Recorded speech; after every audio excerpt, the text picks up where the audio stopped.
ఎగువన కురుస్తున్న వర్షాలతో గోదావరికి భారీగా వరద వస్తోంది. భద్రాచలం దగ్గర గోదావరి ఉగ్రరూపం దాల్చింది. భద్రాచలం దగ్గర గోదావరి ప్రస్తుత నీటి మట్టం 56 అడుగులకు చేరింది. దీంతో అధికారులు మూడో ప్రమాద హెచ్చరిక జారీ చేశారు. 15,97,335 క్యూసెక్ల నీరు దిగువకు వెళుతోంది. భద్రాచలం నుంచి పలు ప్రాంతాలకు రాకపోకలు బంద్ అయ్యాయి. ప్రధాన రహదారులపై గోదావరి వరద పోటెత్తడంతో భద్రాచలం నుంచి వెంకటాపురం, చెర్ల, కూనవరం వైపు రహదారులపై వరద చేరి పూర్తిగా రాకపోకలకు అంతరాయం ఏర్పడింది. చింతూరు వైపు రహదారిపై వరద రావడంతో ఛత్తీస్గఢ్, ఏపీ, ఒడిశాకు రాకపోకలు నిలిచిపోయాయి. వాహనదారులు తీవ్ర ఇబ్బందులు పడుతున్నారు. ప్రతినిధి నారాయణతో మాట్లాడదాం. నారాయణ, ఎగువన కురుస్తున్న వర్షాలతో గోదావరి వరద వల్ల చాలా ఇబ్బందులు ఎదురవుతున్నాయి. రవాణా వ్యవస్థ స్తంభించినట్టు తెలుస్తోంది.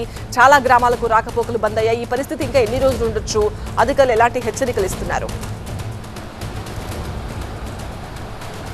భద్రాచలం వద్ద గోదావరి ఎగువన కురుస్తున్నటువంటి వర్షాలతో భారీగా వరద వచ్చి ఉగ్రరూపం దాల్చింది. నిన్న ఉదయం నుంచి చాలా వేగంగా పెరుగుతూ వచ్చింది. ప్రస్తుతం మూడో ప్రమాద హెచ్చరిక దాటి ప్రవహిస్తోంది. 55.8 అడుగులుగా ఉంది.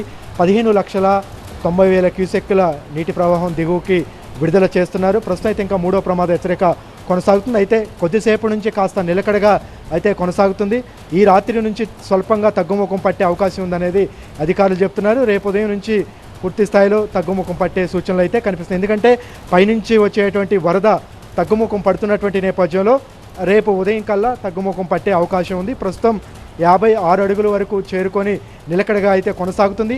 ఇంకొక 3-4 అడుగులకు పెరిగి ఉంటే చాలా వరకు ముంపు ఏర్పడేదే.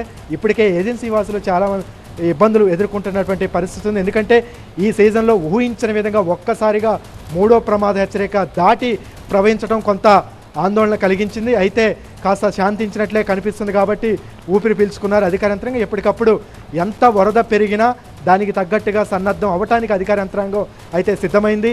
మొత్తం ఏజెన్సీ ప్రాంతంలో, గోదావరి పరివాహక ప్రాంతంలో అందరినీ కూడా ఎంత మేర ఎఫెక్ట్ అయ్యేటువంటి కుటుంబాలని, గ్రామాలని గుర్తించి పునరావాస కేంద్రాలను అయితే సిద్ధం చేశారు. ఈరోజు బోర్గంపాడు మండలంలో కొన్ని కాలనీలు, అశ్వాపురం మండలంలో కొన్ని కాలనీలు కొంతమేర ముంపుకు గురయ్యాయి. అయితే ముఖ్యంగా ఏజెన్సీ మీద అయితే నిన్నటి నుంచి భద్రాచలం నుంచి అనేక ప్రాంతాలకు పూర్తిగా కూడా రాకపోకలు నిలిచిపోయినటువంటి పరిస్థితి ఉంది.